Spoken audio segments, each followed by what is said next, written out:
چند کرا میدادین؟ خانه رو چند کرا میدادین؟ از خود بود، خانه ایلا کدم، دکان ایلا کدم، کل چیز ایلا کدم بیچه آباد. هدایت جان، هیچ تشویش نکن، ما در کنارت هستیم و امتحان خداست.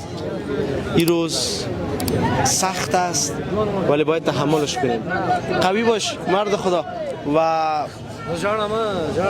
این راه حل نیست. راه حلی است که ما باید دست بتیم بر تو و این اشک تو خیلی با کیفیت تر از چیزی است که ما میبینیم. اشکت خیلی با کیفیت تر است ولی نباید جوانیان ما را ضعیف ببینن. ما نیستیم ضعیف.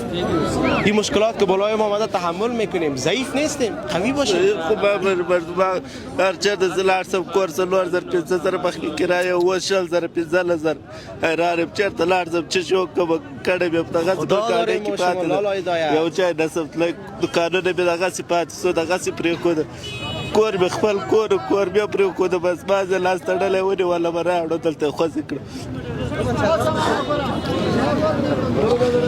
همین جمع وطندارای ما را که تصویر کم پیش ببری چشمای کلگی به اشک آمده. من خودم بسیار مشکل کنترل نکنم. لاله هدایت همیال کلگی ما خودت را تماشا میکنه از طریق ما یک شیشه ارتباط گرفتیم با تمام دنیا. همگی ما را میبینم. اشکای تو خیلی ظرفیتش بالاست. این مشکلات حل میکنیم به یک طریق. خیر باشه، این زندگی است و حالا ما تعریف شنیده بودیم از گذشته ها که همسایه باید در کنار همسایه باشه ولی که امروز نامردی میکنن. خیر باشه، روز دست ما هم میرسد روزی که ما هم حرف خود را میزنیم. تشکر لاله هدایت و ما از این میخوایم زیاد خودت غمگین ببینم و من کدت کمک میکنم. در چهار بغل پشت خانه میگردیم، هیچ تشویش نداشته باش.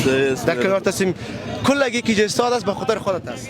بس خیر است. بس تنها نیستی، آغوش وطن برات باز است. امروز که تونستی در وطنت باز است. چند سال بعد بیایی؟ چند سال بودی در پاکستان؟ ما خودم زندگیم اونجا شده، پیدایشم اونجا شده، اینجا بیخی آمده. حال چند سال هستی؟ من 29 سال است. 29 سال در پاکستان بودی. امروز لحظه دقایق تازه ای است که لاله هدایت آمده به کابل ولی ما در کنارت هستیم. اصلا تشویش نداشته باش. قوی باید باشیم. ما قوی هستیم. قربانت. من